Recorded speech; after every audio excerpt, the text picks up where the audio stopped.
une galère, j'ai attendu toute la soirée. Voilà, en tout cas, je suis content d'être là, j'espère que vous aussi.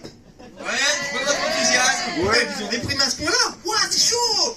Bon, alors moi je me présente, je m'appelle Mathias Plot, je viens d'avoir mes 30 ans. Vraiment, je suis sur la limite, quoi. Moi, je sais pas si vous avez constaté, mais maintenant, ça fait 10 ans qu'ils ont mis des pianos dans les gares, la SNCF. Vous avez vu ce concept? C'est un vrai concept, le truc. Moi, ça fait 10 ans, je viens tous les jours à la gare Saint-Lazare, je joue et je chante là-bas.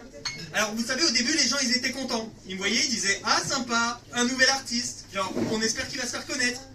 3 ans après, il repassait dans la gare, il voyait que j'étais toujours là. Il disait « Ah, apparemment, il est toujours là, le clochard. » La dernière fois, je suis reparti avec un panini et une couverture.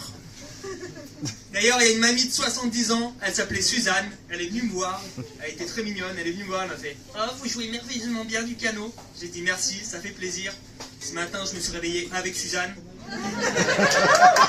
Alors, elle ne s'est pas réveillée. Vous savez, quand elle me disait « Envoie-moi au 7e ciel », je ne pensais pas l'envoyer au ciel directement. Il y a une autre fois aussi, je me souviens, j'arrive à la gare, si j'arrive à enlever ce micro, voilà, j'arrive à la gare, je m'installe, je joue, je chante, et là je vois 4 personnes qui se retournent. À ce moment-là, je me suis clairement cru dans The Voice. Il y avait 3 mecs, une fille, je suis allé voir la fille et je lui ai fait « Bah écoute, je crois que je vais te prendre ». Du coup, j'ai passé l'étape des battles en prison. Non, mais c'est vrai que le piano, c'est un bon endroit pour draguer. Sérieux, la dernière fois, je vois une fille, elle est là, elle pianote tranquillement, si elle est là. Ouais, je trouvais que c'était mignon, tu sais, je fais « Waouh, j'aimerais trop avoir ton doigté ». J'ai passé une 2e nuit en prison. Non, sérieux, la gare, c'est vraiment un super endroit. Moi, je pense que les gens qu'on saoule le plus, c'est les commerçants. Sérieux, parce qu'ils nous entendent tous les jours les mêmes titres, les mêmes chansons. Moi, ça m'étonnerait pas qu'on entende une annonce qui passe « Pam pam padam, le pianiste de la gare Saint-Lazare est prié de fermer sa gueule, merci. » Ah, il y a quoi d'autre? Il y a les gens qui te filment. J'ai remarqué, les gens, ils aiment bien te filmer. Il y a des gens qui m'ont filmé, qui m'ont mis sur Internet. Et il y a des vidéos qui ont fait des millions de vues. Qui me connaît ici par applaudissement? Voilà, vive le million, vive la notoriété. Ça fait plaisir. Qu'est-ce qu'il y a eu d'autre? En fait, il faut savoir que jouer dans les gares, ça m'a ouvert beaucoup de connexions. J'ai rencontré vraiment beaucoup de gens. Et aujourd'hui, ça m'a permis de jouer à Bercy. Et ça, je pense que ça peut s'applaudir. J'ai fait Bercy, les gens. Savez-vous, j'ai juste fait la gare de Bercy. Là-bas aussi, il y a un super piano et je vous le recommande. Vous savez ce qu'il y a aussi là-bas? Il y a à la gare Saint-Lazare, il n'y a pas longtemps, je sais pas si vous avez vu ça, mais il y a Gims, Maître Gims, qui est venu chanter. Je sais pas, vous avez vu ça ou pas dans sa story? Il y en a qui suivent Gims? C'est bien, vous écoutez de la bonne musique, ça fait plaisir. Et Gims, il est venu chanter justement à la gare Saint-Lazare et moi je me suis dit putain, mais il a plus de thunes le mec. Tu sais, parce que nous on se met à l'échelle, on essaie de sortir de la gare Saint-Lazare en se disant peut-être qu'un jour on sera à l'échelle de Gims. Quand tu vois Gims chanter à la gare Saint-Lazare, on se dit putain, on est dans la merde, hein. À part ça, moi, il n'y a pas longtemps, j'ai perdu mon chien. Et j'avoue, c'était très dur. Parce que honnêtement, il avait 15 ans. C'était vraiment mon frérot. Tu sais, je veux dire, c'était un ado. Il avait 15 ans, il avait toute la vie devant lui. Et moi, je me souviens quand j'avais mon chien, souvent je rentrais tard le soir. Des fois, je rentrais genre vers 4h du matin. Et c'est chiant parce que des fois, il faut le sortir, c'est à 4h du matin. Il fallait que je le sorte pour qu'il aille chier. Maintenant qu'il est plus là, je sors chier tout seul en fait. Tu sais, j'ai constaté que quand t'as un chien, tu rencontres plus facilement des gens. J'ai constaté que j'avais une voisine. La dernière fois, elle finit par me parler. Je fais salut, ça va? Elle me fait ouais, ça va et toi? Tu veux caresser mes 2 seins, Bernard? Je dis avec plaisir, sauf que moi je m'appelle Mathias. Non, vraiment, c'était marrant. Moi j'ai arrêté les chiens. J'ai arrêté les chiens et je me suis mis au chat. Franchement, le chat, c'est un mauvais délire. Parce que tu sais, quand t'achètes un chat, le chat, il te choisit pas. Le chien, il te choisit. Le chat, il te choisit pas. Moi, j'ai acheté un chat. J'ai laissé 2 heures dans mon appartement. Je suis parti. Je suis revenu. Il avait changé la serrure, ce bâtard. Il avait mis, je vous laisse découvrir. Il avait mis un message sur la porte. Achète-moi des Whiskas, sinon tu te casses. Vraiment, mauvais délire, mauvais délire. Mais cette voisine, que comme je vous ai dit, qui était très très sympa, elle m'a invité en soirée. Et cette soirée, elle était vraiment cool. Parce qu'il y avait tout. Il y avait un crooner. Vous voyez les crooners, c'est le genre de mec, dans n'importe quelle situation, même si le mec il est moche, tu sais qu'il va gérer. S'il est là, c'est pour toi bébé. Et c'est toujours des paroles riches en texte. Bon, je vais poser le micro là, je m'en fous. Pour toi bébé, je le ramène. Je te kiffe à mort. T'es le meilleur de mes trésors. Mais le problème, t'as mis ta 300 kilomètres la maison. Ça fait un peu loin pour une fellation, une relation. Yeah, yeah, yeah.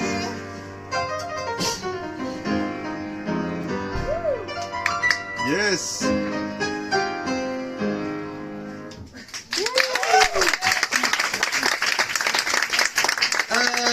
D'ailleurs, à la fin de la soirée, le preneur il a fait un malaise, hein. En plus d'en être un, il a fait un malaise.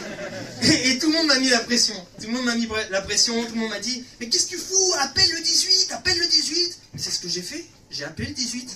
Mais le problème c'est qu'on était le 10, donc quand j'ai appelé le 18, bah, ça faisait déjà 8 jours qu'il était mort. Mais je vois vos réactions et c'est bienveillant, et moi je me dis que c'est pas grave parce qu'au final ça me laissait le champ libre pour aller aborder une fille qui était magnifique dans cette soirée. Elle s'appelait Natalia.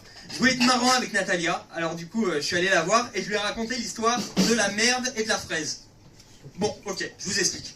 C'est une merde et une fraise qui sont dans un bois, et la fraise, elle regarde la merde d'un regard un peu méprisant. C'est genre en mode, toi t'es qu'une pauvre merde, t'es dégueulasse, tandis que moi je suis une belle petite fraise, toute mignonne, toute jolie, tout le monde me veut. Là t'as un mec qui passe dans le bois, qui récupère la fraise, et la merde elle voit la fraise partir et elle lui fait, à tout à l'heure. Voilà, vous aurez compris que je ne l'ai pas niqué ce soir-là, mais à la fin de la soirée, je l'ai raccompagné en voiture, et ça c'est très important. Faut toujours raccompagner les filles en soirée, en voiture. Si t'as le permis, tu la ramènes. Si tu commandes le Uber. On a roulé, oui, c'est là, c'est bien, t'as compris. Voilà. Donc on a roulé quelques kilomètres. Donc là, on a roulé. Là, vous aurez juste compris en fait que j'ai une Fiat Panda. Merci. Tout ça pour ça, exactement. Il y a du budget, À la fin de la soirée... Ça va partir en after. Moi j'aurais à faire un panda quoi. À la fin de la soirée, elle m'a proposé le café. Enfin, moi forcément je lui ai dit oui. Une fois chez elle, je lui ai dit alors, est-ce que tu veux le faire? Elle m'a dit oui. Du coup elle est partie faire le café. Moi je pensais vraiment, tu sais, qu'elle allait me faire monter au 7e ciel. Finalement elle m'aura juste fait monter au 7e étage. Mais vous savez, moi c'est pas grave parce que je relativise et je compare souvent ma vie au papier toilette. Dans le sens où au début tout était rose, après t'es au bout du rouleau et tu finis souvent dans la merde. Voilà. Merci beaucoup, vous avez été incroyables. Vous pouvez encore féliciter tous les humoristes de ce soir. Et je remercie les gens qui nous ont invités et le personnel qui nous reçoit ici ce soir. Et voilà, pour la cause du Téléthon. Et merci encore au public, vous avez été super.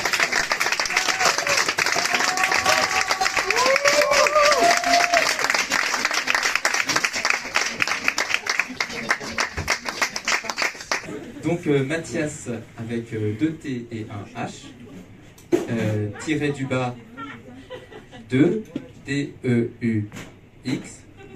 Il y a une personne qui le fait vraiment, donc je le fais vraiment. Merci beaucoup. Tiré du bas T-H-E.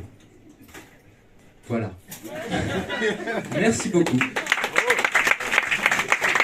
C'est Mathias, 2T sans H, voilà, vous avez été super, vous pouvez me retrouver, donc oui, donc M-A-2-T-I-A-S, P-L-E-T, vous pouvez me retrouver, si j'arrive à parler, à la gare Saint-Lazare, voilà, les gares en général, voilà, et sinon je fais des vidéos aussi sur TikTok, sur YouTube, j'ai une chaîne qui s'appelle Mec d'Enfer, voilà, je fais des chansons humoristiques. Je pense que j'ai à peu près tout dit, sinon j'ai des dates qui arrivent au fur et à mesure, mais je les poste sur Facebook et Instagram, donc n'hésitez pas à suivre. Vous avez été incroyables, merci. Bravo.